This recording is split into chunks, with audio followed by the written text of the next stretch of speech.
afternoon, everybody. Welcome to TraderMerlin Show. It is Halloween. Happy Halloween, everybody. You can't really see my costume. I am the golden ticket. Just so you, there you go. You can see my golden ticket for Halloween. And I typically do wear costumes every Halloween. And it's funny because I was wandering around today with lunch with Larry Jacobson, and not one person, not even rabbit ears or bunny ears or anything, cat ears. No costumes out there. Where did the spirit go for everybody? Anyway.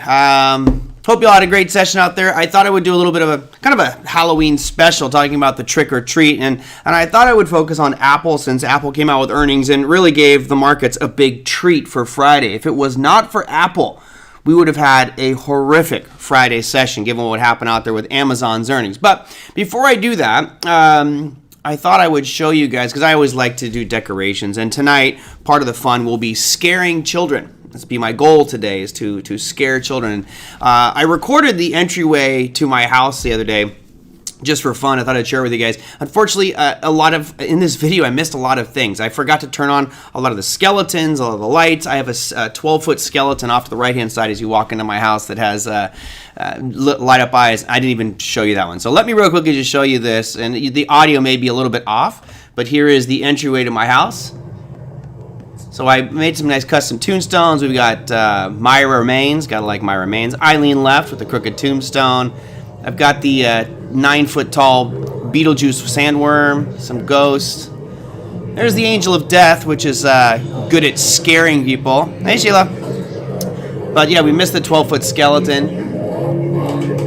And as you can imagine, this is just great. I'm the golden ticket, Don. And this usually has 2 fog machines. I only have one going, and really it's not even going. The disturbing, hanging, mummified little man who screams. My goblin that pulls out skulls. And then, what else do we have in here? Yeah, this was pretty, I'm going to redo some of this tonight. I had some stuff up for a party the other day, so it's, yeah.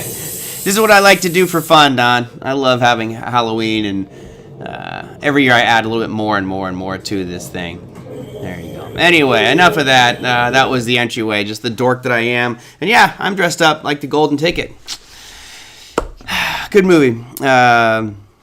Oh, that's a good one. You know what, Margaret? Thank you. I have some extra foam I could use to turn into tombstones. I may actually do that. These U.S. stock market. I'll just do it through today. Excellent. So,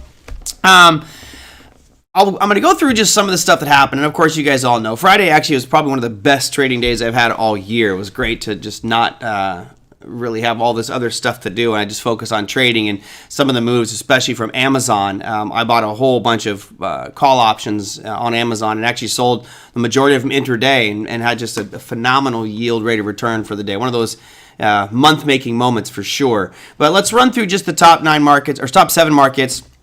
Yep, GD, they do have to go all the way through there to get candy. And it's funny because I'm going to go on a limb and say probably 30 to 40% of the kids don't make it to the front door, because I have 2 doors and I make them go all the way around the wraparound porch. A lot of them will not go around that side. They just refuse to make it. I have cameras too, so I can see when they're coming, and it's so funny watching some of them scream and run off the porch. It's a proud moment on my street. Let's start off with look what happened out there today. Let's start off at the bottom, work our way to the top. We got crude oil at 86.25, which is down $1.65 or 1.88%. Yeah, Liz. We all have our addictions, and I figure that having an addiction for Halloween and Halloween decorations is probably better than black tar heroin or being an alcoholic. So I will take my my Halloween decorations. Yeah, it's fun. So from a crude oil perspective, I don't see anything here that's really noteworthy from a technical side. You can see it's just making higher lows and lower highs, just compressing. Today down 1.87, but really not making it anywhere noteworthy. So we'll just leave crude oil alone. Bitcoin and other cryptos, while they're not going back down to that 18.3 for Bitcoin, it still hasn't done anything for 3 days. Just basically was going sideways, sideways, sideways. What did Tom say? Yeah, thanks, Katie. You're heckling me on my Halloween decorations.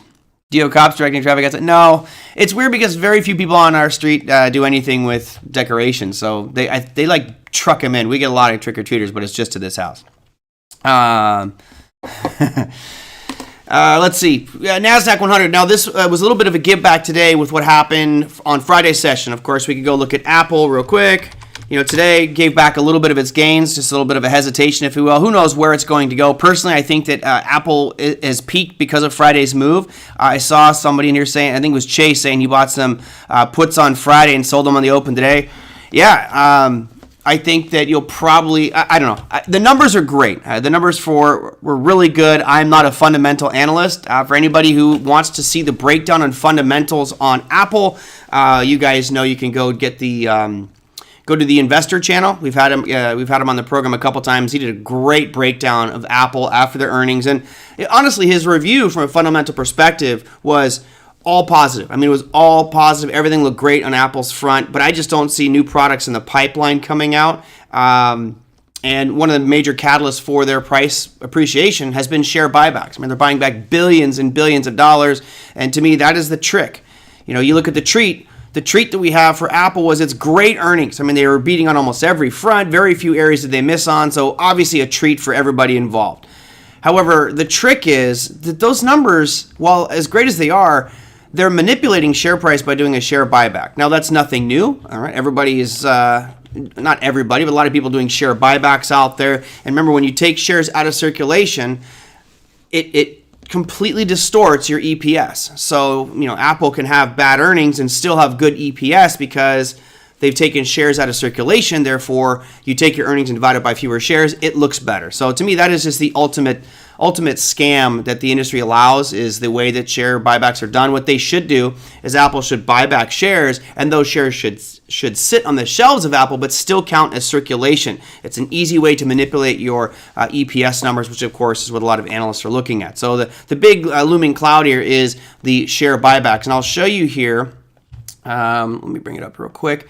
You guys can see this is unfortunately it does not have the most recent. Well, September is the most recent one, but you can see the number 24.43 billion in September. For that quarter, going from June into September. So that's a huge amount, and they've been buying like 20 billion a quarter. This really starts to impact your share price, and that gets taken out of circulation. To me, that distorts a lot of these numbers. Now, I'm not going to go through any of the fundamentals. Go to the investor channel on YouTube, and that is probably the best source for you to get information on the fundamentals. From a technical perspective, though, I can help you out there. I look at this big, giant yellow box I've got on the screen. There are some supply levels that I was interested in. Actually, I like this level on Friday that it came right into, which was going back to September 20th and 21st as a potential short opportunity. It took all my willpower not to short just because I told I can't trade Apple, which technically buying puts or calls, I guess, isn't really trading Apple. It's a derivative, but still, rules are rules. So I wanted to short Apple. I actually did buy Amazon. As I mentioned, I bought a ton of that on Friday's session on the open. Luckily for me, I had insomnia. I couldn't sleep on Thursday night, so I woke up real early on Friday and managed to just crush the open on Amazon. And I also did buy some Meta. Now, this is very speculative, but today not looking so good, finishing near the lows. I picked up some this afternoon, and I went all the way out into July. I did buy calls, which normally, I like to be a seller of options to collect more premium, but, Meta is already just absolutely being devastated here, and this is like one of those watershed moments. Hopefully, what we won't get is what happened this last time they reported earnings, or not last time, but back in, let me get this earnings date here, back in February, where they had horrible earnings and then just fell dramatically, ever since then. So we'll see what happens on this one. If you look over here from the demand side, where are we at? Well, you're literally sitting at a demand zone right now. And I'll zoom in on it for you guys here. You can see it right there. Going back into 2016. Man, it's crazy to think it's down to 2016 levels, and it's Facebook. So I managed to pick up some of that one, but not loading the boat like I did on Amazon on Friday. But those are all January options expirations, so I've got a few months out there to let those play out. Obviously, today's actions on Facebook and Apple's decline and some of these other ones help pull down that NASDAQ to the tune of 1.16%.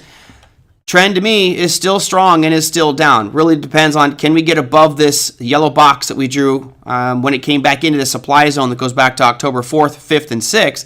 right? We hit that one, said, look, if you're looking to go short, that's probably a decent spot, and fortunately, it's definitely struggled at that level. If it gets above that 11,750 mark on the NASDAQ 100, well, then I think obviously there's more upside potential here, and who knows, maybe get back up to 12.7. But I still think there's just too much negative pressure looming out there. All eyes right now are on the Fed, and I didn't look at this today, but I always like checking the FOMC forecast here.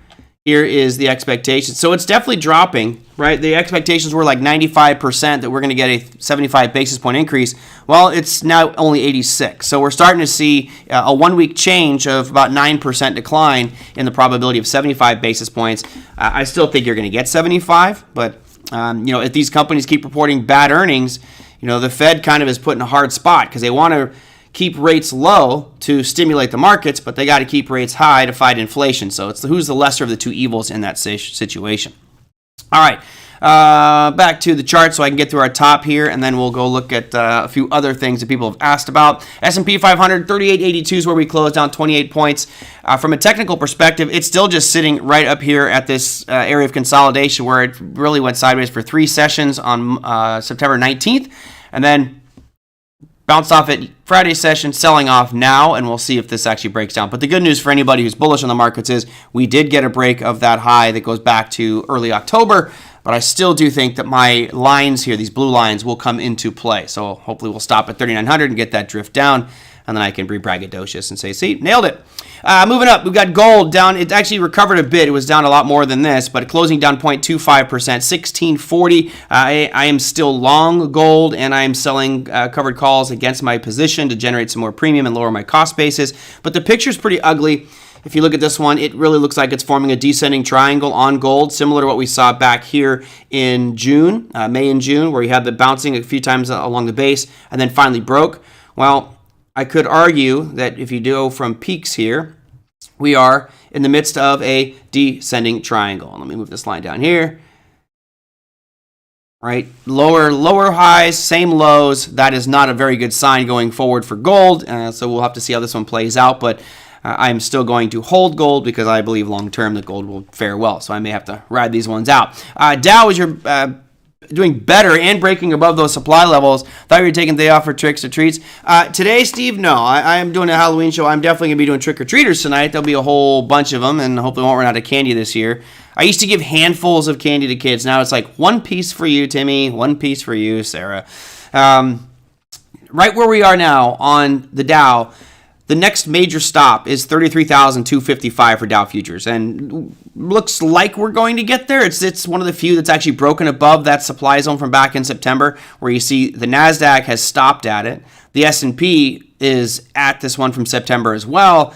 Dow broke above it. And then ultimately the best performer, Russell 2000, 1852 is where it closed today. Just pretty much unchanged on this session. So you have this hesitation candle after a really aggressive move. It's up near a supply zone. I would argue it's in the top of this small little supply zone that goes back to September 14th and 15th. Keep your eye on it tomorrow. One of the easy things to do from a trading perspective, at least from a strategy perspective, is just wrap lines around where the high and low for today's session on the Russell was, which is a low of 1835, a high of 1862. If you open up inside that range, leave it alone. If it opens in the middle of the range and then breaks above it, long opportunity. If it breaks down below it, you got short opportunity at 1835, which my guess is that's probably where we will be headed. All right. I got Halloween. I go to every store, Katie. It's not just Home Depot. I was over at CVS. I hit Target. I'm always looking for the Halloween decoration deals. All right, so that's your top 7 markets out there. Here is some of the earnings pieces and economic data that may have fueled some of this, but you see really negative numbers for the U.S. Here is your one announcement really for today, and that is the Chicago PMI numbers. And we were at 45.7. Again, remember, everything that's under 50 is a contraction in that Chicago area. Well, Chicago came out worse than expected. They were actually thinking it's going to get better. It did not. It came out at 45.2, which shows more of a contraction in the expectations for manufacturing in the Chicago area. That was bad. And then you look around the world, the CPI flash estimate for Euro came in much higher than expected. And having just been through Europe, you saw some pretty darn high prices across the board there. Even with a weak Euro, the price was pretty darn high. One positive note on here would be German retail sales up at the top. They came out with a much better than expected. Actually showed positive numbers for retail sales. And heck, that might be because of all the money I spent over there on vacation. So I think I single-handedly saved the retail sales numbers for Germany. Earnings. This is for tomorrow. I have the wrong one. So of course you would know that coming back from a holiday and taking some time off, I would screw up on my earnings season out there. So yeah, I believe that this is going to happen tomorrow, not today's earnings. So Tuesday we get the AMD BP. So this is backwards. Today's earnings are really nothing to speak of. All right, there we go. So I got that stuff out of the way. Let me see. I did have a couple questions from viewers to ask. And this is kind of why I steered the show this way. Rudy, you asked at TraderMerlin, what's your take on Apple earnings? Well, my take is that the numbers look fantastic. Compared to everybody else, they are the darling out there. Remember, we had a lot of earnings beats for financials. So if we look at the spectrum, the numbers are 75 to 80% of companies beating earnings. Now, I didn't update that as of last week, but that's what it was about a week ago. So you've got a lot of companies beating earnings, particularly financials, and that makes sense because right now a lot of companies that are in the bond markets are killing it. A lot of the revenue that I've been seeing has been coming from bond sales, where institutions out there just doing lending in loans and bonds, making a lot more money on spread. So that's good for them. The bad news is, what's going to happen going forward? It's still a giant question mark about rates. Most likely going to continue to keep on moving up. As you saw today, here's your 10-year bond, slightly up today. I mean, almost unchanged. It was up much more earlier in the session and then came back. So we had a nice little pop. And then in the new session, we just started. Here's your 30-year. So there were slight increases in both of those. My expectation would be that this 10-year is going to start to drift back up and challenge that 450 again. We were just a couple days ago, bottoming out right around 390. And my guess is we'll be back up at that 450 mark. Between buybacks and Warren Buffett, will Apple ever come down? Yeah. Yes. Apple is not going to beat earnings forever, right? Certainly they are one of the leading tech firms out there, but part of their dominance was they had the best product, right? iPhone, arguably one of the best devices out there. Although Samsung's got some amazing products as well. It has eaten into a lot of that market share, especially for people like me who hate Apple and the monopoly that they have on their own operating system, if you will. You look at some other platforms like Microsoft or Samsung, and it's an open source. You can put whatever apps you want on it. Don't tell me what I can and can't do. I want to have USB. I want to have all these different devices plugged in. Great. I don't have to have Apple's special adapter. So if you get some people that hate Apple, like myself, then yeah, it absolutely is the bellwether. But at some point, all good things come to an end. And you look at the original components of the Dow Jones Industrial Average, there's only a couple of the original components that are still there. What happened to most of them? Disappeared or merged with some other company. And there's a life cycle for businesses, right? You have this early on excitement, then you have the growth phase, and then you have kind of where it's a mature business, and then there's a decline. And unless Apple continues to innovate and have amazing new products, it'll start to drift back down again. Remember, I think it's still 13% of the NASDAQ 100. It's one of the major weightings in the S&P 500. So it is still a gigantic juggernaut out there. And if it does falter, it's going to hurt a lot. And just because Warren Buffett owns it doesn't mean he'll own it forever, right? Warren Buffett does sell some of his positions. It's their buybacks to me that really do manipulate it. It's their buybacks that really, I don't know. And again, it's not Apple doing anything malicious. They're just saying, wow, you're allowing us to change the one of the metrics of our fundamentals for our entire company.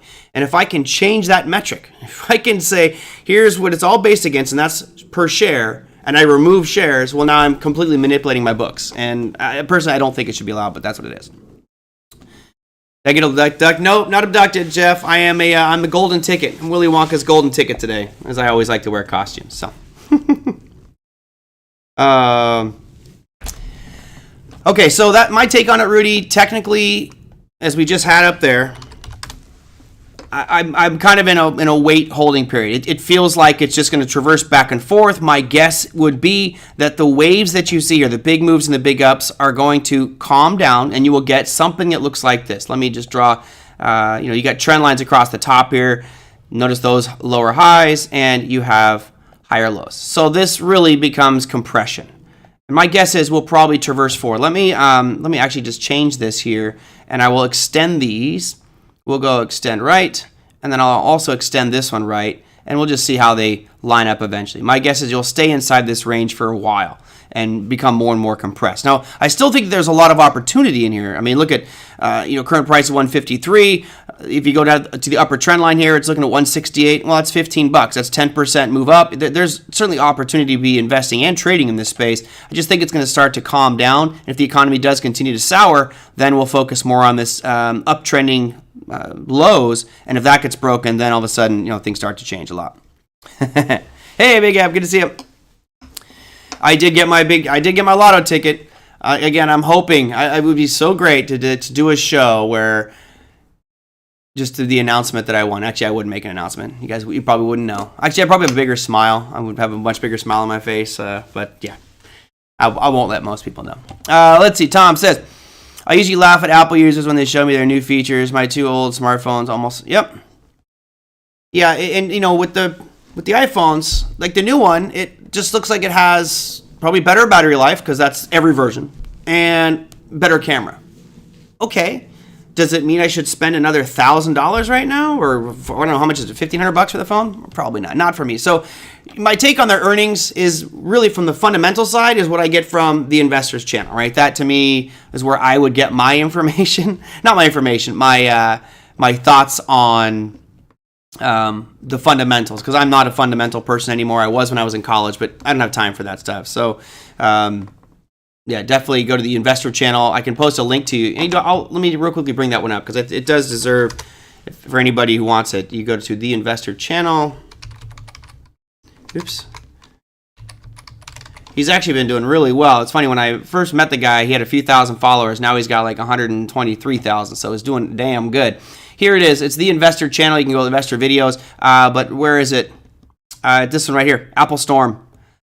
It's really good. I would definitely encourage you guys to. You should all follow this one, especially if you're into the fundamentals. I'll put it in the chat for everybody. If you are, yeah, I don't care about a better camera. Actually, I do. Like, if all things equal market, I'd say cool, give me a better camera, but not worth $1,500 for a better camera. So for anybody here who's like loves fundamentals, check out that link. I will get Cameron back on, or Colin back on. Yep, Colin Teddards, he's great. But I think it's funny because as you go through life, you want to use services or platforms or tools or even people that make your life easier. If you got a friend who's like the best accountant in the world, well, let him do the accounting for you. In this case, Colin is a far better fundamental analyst than I will ever be. I don't aspire to be a fundamental analyst. And I watch his stuff, and I'm listening to everything he goes through. I'm like, this guy knows his stuff. So why not just let him do all the heavy lifting for my reviews of individual securities from a fundamental perspective, and I'll stick to what I do really well, which is the technical side. Yes, I am. So when we got back from Europe, my girlfriend and I, she was like, well, I'm going to wear my Drindle, and you can wear your lederhosen, and we can do that for Halloween. I was like, that's boring. I don't want to do that. And then she's like, well, I'm going to be Violet, the girl who eats the gum and turns into a blueberry or something. So she decided to wear that, and I'm like, okay, well, if you're going to be Violet, fine, I'll do the couple's costume, and I was the golden ticket. Funny part is, at a party, and Willy Wonka showed up, and a lot of people thought that my girlfriend, or that that was Willy Wonka's girlfriend. I'm like, over here. Come here, Violet. So there you go, Katie. That's the reason I'm the golden ticket. All right, what else did I have? So that's pretty much it for the markets. What am I still holding? So I'm still holding my Meta, and I've sold a bunch of calls against my positions on the Qs, so I'm covered there. This is a bit off topic, but since Elon Musk has now made the plunge, I guess I've had this question a few times in the past, but can you talk about Dogecoin today? I'd love to see what you think now that Musk owns Twitter. So, of course, Elon Musk is a fanboy of Dogecoin. Now, I don't know whether he's just being a smartass about it or if he actually does have an interest in the outcome of Dogecoin. Now, my take on Dogecoin is it's a useless piece of crap. it basically is a copy of another piece of code, and they just wrapped it around. It's a meme coin, right? Somebody created it as a joke. It was designed as a joke. It is proof of work, which is energy intensive, which is what Bitcoin is, and people hate Bitcoin. So I don't know if it has any real world use cases. It's faster than Bitcoin, but it still is proof of work, and it's not something that's going to be a mainstream crypto. It doesn't have the piece that makes it different. Now, the only thing that would make it different here is that Elon Musk is now behind it. And I made that point on the show a while back. I said, it's got nothing. It doesn't really have a development team. It doesn't really do much. It doesn't do anything. But if Elon Musk gets behind it, which now makes it centralized, right? That's a problem. But if Elon Musk gets behind it and says, okay, now we're going to use Dogecoin as a payment network for Twitter, and if he incorporates that into some of his other businesses, then there really could be some big legs underneath Dogecoin. But fundamentally, it's got to change, right? One of the main reasons that Elon Musk moved away from Bitcoin is because of its energy consumption. Well, the reason that Dogecoin doesn't have as much energy consumption is because nobody is using Dogecoin. The network there's no money in it for miners. Now, if more miners jump in, you'll start hearing about more energy consumption because it uses the same mechanism as Bitcoin, proof of work, high-end computers fighting and fighting and fighting and fighting. Jeff says, when will Bitcoin go proof of stake? Never. It will never go proof of stake. That's one of the key differentiators of Bitcoin because proof of work makes it more decentralized. There's a competition for it. Whereas with proof of stake, the people who get the blocks are the ones that have the most invested, which is kind of preferential. I don't know. It's kind of somewhat biased in my opinion. So Bitcoin will never go proof of stake. However, others are making the jump. You saw Ethereum recently switched over to proof of stake. Why? Because the development team there thought that would be better for the ecosystem going forward. And if it's going to be a high transaction type of system, then why not? Why not go proof of stake? Because now it's going to be a little bit better from an energy perspective, and especially if regulators really start to hammer on proof of work. Now, Bitcoin will continue to get heat because Bitcoin is obviously one of the most expensive cryptos, and there's more money in it for miners. But what's noteworthy is there's a thing called a halving. Now, every 4 years for Bitcoin, it's different for different cryptocurrencies, but for Bitcoin, every roughly 4 years, or 210,000 blocks that are mined, the reward for miners gets cut in half. So at some point, miners, I think it's in 2023 is when we get the next halving. When that happens, miners will no longer get 6.25 Bitcoin, which trading at $20,000, 6.25 is about 120 grand. Every block, that's every 10 minutes, a miner could make 120 grand. That will switch to 3.125 Bitcoin, which now it would be roughly 60 grand. So it's gonna slowly shrink over the years, and that will probably be a benefit for the Bitcoin energy consumption problem that we're presented with. Let's see, Tom. Elon Musk asked for opinions about resurrecting Vine to compete with TikTok. I think this could further push the demise of Meta's Facebook and Instagram. Yep. Certainly, I think that they should do it. Right? I think Twitter should have a short form video clip piece like that. That would be good for them. But will it kill Facebook? I don't think Facebook's going to die. I think Facebook will continue to be around. It just may lose some of its luster. I don't think it's going to go the way of MySpace, but that's just my opinion. I could be totally wrong. Big Ed, asked me that Elon overpaid $20 billion for Twitter instead of paying. Yep. I don't get it either. And honestly, if you could go out there and hire some of the best developers in the world. I could go out and find some of the best programmers and say, how much do you normally make a year? And they're like, oh, I make $300,000 a year. Okay, I'll pay you $1 million a year, but you're working 80 hours a week. All right, I'm going to double your almost triple your salary, and I want you to build a Twitter-like platform and just copy Twitter, make an exact replica of it that's faster, goes through all of his needs, addresses the shortcomings of other social media platforms, and then pay celebrities to jump onto it, and all of a sudden you've got a competition with Twitter and put Twitter out of business. He could have done that for a lot less than $44 billion. Crazy. So that's it, Tim. If you look at the price charts of Dogecoin, let's check this one out here real quick. I don't usually look at Dogecoin, but I have it on my watch list. 4.63%. I mean, it's had a huge run up. I mean, you're up a couple 100% ever since the Twitter deal was finalized. And I'm kind of disappointed with myself, I must say, because I don't like Dogecoin. I think it's an absolute joke. I think it's a piece of garbage that will disappear eventually. But I have traded it before. I've traded when Elon Musk was going on Saturday Night Live. That was awesome. That was a 100% rate of return in like 5 days. This was a pretty obvious trade. To me, this was a really clear-cut option this is a real predictable event where Elon Musk gets Twitter, and all of a sudden now Dogecoin becomes a legitimate conversation piece. My guess is it's going to have huge wild swings based off any comment that he's made. I still would not buy it. I regrettably did not buy it before the merger. I should have, but I did not. I think you want to look at the gain here, 154% gain in 5 days. Not too shabby. But yeah, I don't think it's going to be long-term a viable thing. I think if you look at the price chart of it, here's your daily. This chart tells you about Dogecoin. It's trash. It's going to zero. I mean, it's at 12 cents today. It wasn't a nickel a week ago. It's garbage. And you look at other things like Shiba Inu, right? This is another one that people, I just don't get the stupidity of people. But look, it's going to go to zero. If you are interested in crypto, you have to look at crypto from the perspective of these digital asset or technology companies. And I have a whole list here. I mean, I could run through all these different names here, and they're trying to accomplish something, right? Secret. Interesting project that what they're trying to do is make privacy in the smart contract, not the cryptocurrency. That's, pieces like Zcash are trying to make it where you can't see what anybody does with your trades. Well, that's not what Secret's not worried about that. They want what's in the smart contract to be private. So if I send sensitive data through a smart contract to you, that's public domain. Well, in Secret, they're trying to make that private. Sandbox, you're talking a virtual reality world. Renders, trying to decentralize streaming media for rendering files. You look at Stellar Lumens. They want to be a peer-to-peer payment network for the global community. Monero, privacy coins where you can hide all of your purchasing intents. You look at VeChain, right? This is supply chain technology on the blockchain. There's so many great projects. Not Shiba Inu or Dogecoin. They're crap. They don't do anything.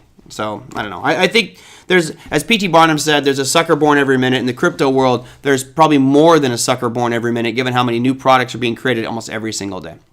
What's the over-under on years until Elon pulls a Kanye and says something that gets himself in serious monetary trouble? I would take that bet. I mean, Elon has already done that a few times where he said a few things that have gotten him in trouble. But, if you're lining up an Elon Musk next to a Kanye West is a no-talent hack who basically all of his songs are stolen beats from somebody else. I mean, I love when he came out with Gold Digger. It's like, you realize that's a Ray Charles song? You literally didn't even modify it. You took everything, you added a kick drum, and now everyone's like, oh, Kanye's a genius. No. You're a complete lunatic. And his comments, whether they're anti-Semitic or what are the other stuff he's saying, that guy's insane. I think he's got absolute mental challenges and probably needs to seek therapy. Elon Musk, well, he probably needs some therapy as well, but look at what he's doing. You have an artist in Kanye West who says he's the greatest thing, he's better than the Beatles ever were, and you're just always seem to be on the verge of a psychotic breakdown. Whereas Elon Musk is starting a company that's building tunnels underground so we can get our transportation over. He's exploring space. You argue what he did with Twitter, but you got electric vehicles. I mean, here's a guy who's making changes in the world. Whether you love him or you hate him, I would take an Elon Musk any day over somebody like a Kanye West. He brings value to the world, I think. Do you think the cryptocurrencies should be called currencies? No, I don't, Margaret, I don't. Because if you look at something like Ethereum, Ethereum's not a currency. Right? You don't usually pay someone with Ethereum for purchases. I mean, you can, but Ethereum is really used to access their network. It's the currency of their ecosystem, and it's the biggest ecosystem in the crypto world right now. So that's what their coin is all about. So I would just say I think digital assets is a better name. And I know I was making fun of the French prime minister, not prime minister, I think he's the secretary of the Bank of France or something. Every time somebody on the panel would say cryptocurrency, he'd be like, no, we cannot say that. You have to say digital asset. It's not a currency. We are central bankers. We can't do this. Like, okay, relax. But I don't think they should be called currencies. But it's just the term everybody uses, cryptocurrency. Well, some of them want to be currency. If you look at like Dash, if you look at Stellar Lumens, if you look at Ripple, right, Bitcoin, they want to be a peer-to-peer payment network. Bitcoin, that's what the white paper is all about. It's like a digital currency. Okay, I get that. Because Bitcoin's not programmable. Well, let me take that back. Bitcoin wasn't intended to be programmable. You can actually program Bitcoin. Let's see, what else do I have? I'll go to this one just from a comment from last week, and then you guys have some more questions, send them in, and then we'll wrap it up here so I can get some more stuff done. I saw FBN today that 75% of companies are beating estimates. That does not give me the impression that we are in a full-blown recession. So could we be in a marginal recession, meaning the economy could improve in the next year or 2 quarters, taking us out of the recession? Well, again, if you look what Apple's done, Apple has been buying back shares. So again, the earnings per share, the EPS number that I was looking at, the earnings may actually be going down for companies, but they're buying back shares at a large enough rate that it looks better on an EPS basis. So to me, that is, no, I had a party this weekend, Big Gab. I don't do parties during the week. I'm too old for that. It took me a full day to recover from the last one. So part of the discussion, Michael, we've had that on this forum as well, has been when companies report earnings, and if you go back to January of this year, and let's say they get through Q1, they report their earnings, a lot of companies did what? They lowered their forecast, right? So they said, oh, bad news ahead, things aren't looking so good. So they lower their earnings expectations. They issue reports and say, oh, yeah, things aren't going to look so good. So the bar, unlike in the Olympics where the high jumper, every subsequent jump, it's higher and higher and higher, they've dropped the bar on a lot of these companies. So now the bar has gone lower, and it's like, oh, wow, you beat earnings. It's like, yeah, because I lowered the number. Right? If I'm doing a high jump and I can't get over 6 feet and I keep losing and losing and losing at 6 feet, but I drop it down to 4 feet and I'm hitting every time, I don't need to stand up and celebrate that I beat 4 feet. I didn't really accomplish much. I'm way worse than my best performance. So I believe that a lot of it is done by that, meaning the numbers have been lowered, companies are beating that, and it's just a psychological game that we play. Yes, a lot of them are beating earnings, but Brendan, who is not with us anymore, he'd always say, you never fight the Fed, right? You never fight the Fed. And this chart right here tells you what the Fed is doing. The Fed is saying we are pushing that market down. The higher they raise these rates, the more likely rates, the whole thing's going to suffer. And they know it.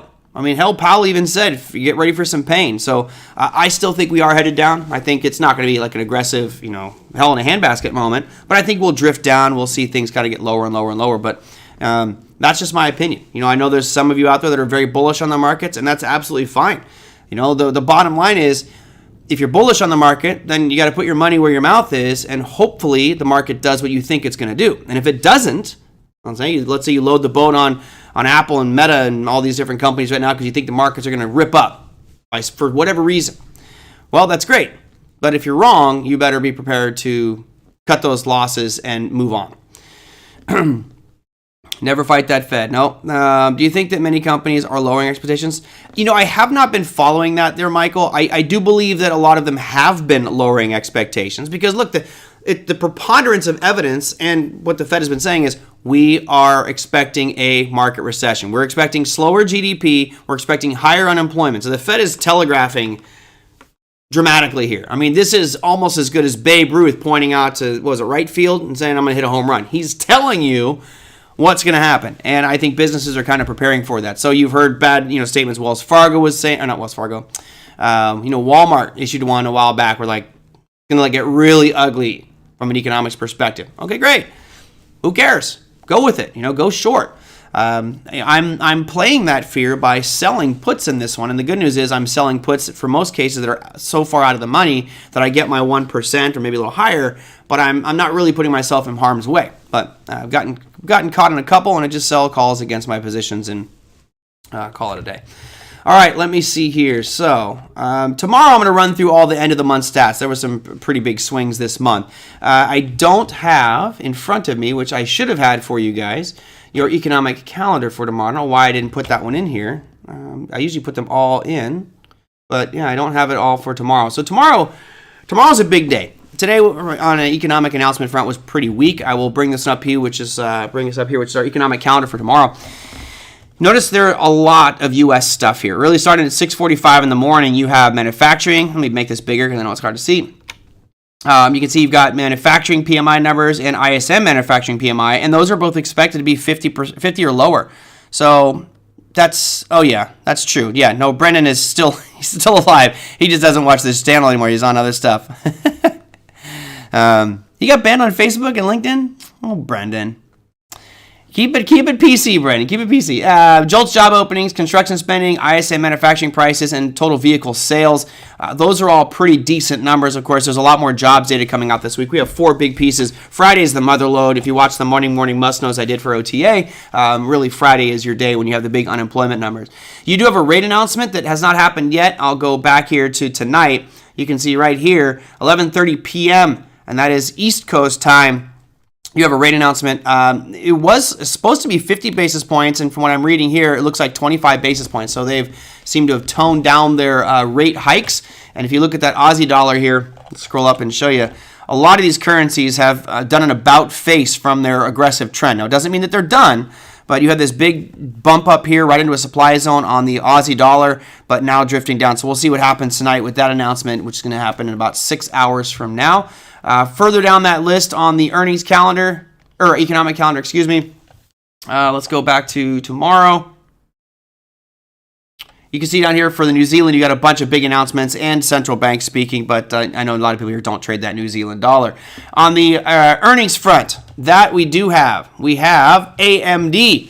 You have BP, Pfizer, Enterprise Product Partners, Chesapeake Energy, and Energy Transfer Partners. I believe there's also Eli Lilly, if I'm not mistaken, is reporting earnings. I've got the wrong date on here because that's just how rushed I was to get this show done today. So we'll just make that. And now you guys can see, oops, I had it all adjusted for you. Let's go to the 11th and D201. All right, there you go. November 1st. There's your earnings calendar for November 1st. Cool, that's going to do it for me. Tomorrow, I do have a good show. Not that today was a bad show, but I won't be in costume. Tomorrow, we're going to have Scott McCormick on the program. And again, we've seen so many big moves in the commodity space. We've seen so much going on with the bond space. Scott McCormick was on in January saying, USD JPY, going to 150. And at the time, I was like, no way. I'll let him gloat tomorrow. Not gloat, he's not one of those types of people, but I think he deserves it. If you look at this USD JPY, I'll go back to January. Markets were here. It was right here. And he was saying 150. And I know a lot of people are like, well, 150, that's a long way away, man. That's crazy. And I actually wrote it, not only write it on the screen, I have it written, where is it? Dab nabbit, one sec. Let me, I wrote it on the actual price chart because I wanted people to see where we had it. Huh. I don't know where it, oh, there it is. Scott McCormick, January 5th of this year was saying 150. And on January 5th was a very, much more subdued. Let's go to January 5th. Yeah, we were at 116. So bravo for that. I'm curious to see what he thinks about going forward. Yes, do the like thing. Hit that like button. Yep, CMT for sure. Charter Market Technician. And, that's just a tag. It's really his experience he brings to the table. I think it's his teaching methodology. I think it's his delivery. I mean, Scott is one of my favorite people that I have on this show. He's just so bright and intelligent. The funny thing about him is he gets apologetic because like I talk too much. I'm like, guy, people don't want to hear me talk. They want experts on the program. So let me know if there's something specific that you would like me to ask Scott on tomorrow's show. I will certainly add that into the rotation. You can put whatever comments you guys have, questions you want me to ask our guests in the comments down below any YouTube video. Thursday, I'm going to have Ryan Watkins on. And then next Tuesday, I believe we're going to have Justin Krebs on the program. So bringing back a few guests for you so I can not have to do solo shows and drive you nuts with my antics on a daily basis. So that'll do it for me, everybody. Hope you had a great day. Go out there and spread some candy around, scare some kids, have some fun for Halloween. And I will see everybody November 1st with kind of a broad market review of what happened for the month of October, really ending on a very positive note considering where it was coming from. John says, who would have thought how high would, yeah. Well, and again, it's just an opinion, but I respect his opinion and analysis. I mean, he really was breaking it down, and I forgot exactly his justification. I may go back and look at that January 5th show before I have him on tomorrow. But yeah, I'm curious what the thoughts were. Any thoughts on MJ stocks? Gets me right at the end here, right before we close. Let's go MJ. It's funny, Mike, we've talked about this so many times over the years, and it's really until it does something that warrants getting into it, it's still going to keep on drifting down. I think at some point MJ is going to have its day in the sun, but it just really doesn't feel like it is now, does it? I mean, yeah, we've gone from $4.75 moved up over a buck. So let's call it almost a 20% gain in the last 6 sessions. But, for me, you got to get above 6. That is, you have to get above 6 before this thing even shows any sort of momentum.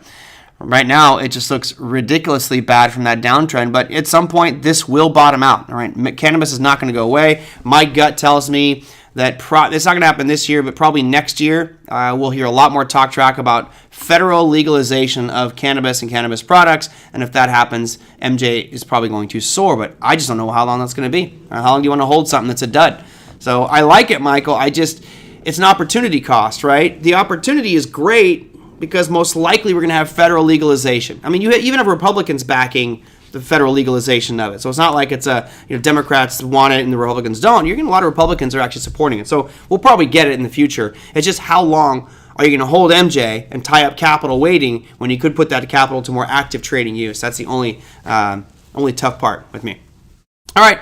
That's it, everybody. Thanks so much. The golden ticket's going to go downstairs and get ready for some trick-or-treaters. Hope you enjoyed today's show. If you got comments, questions, feedback, let me know. You can put them down below any of the YouTube videos, and I will bring them onto the show, or you can email me at TraderMerlin@gmail.com. Take care, everyone. I'll see you tomorrow.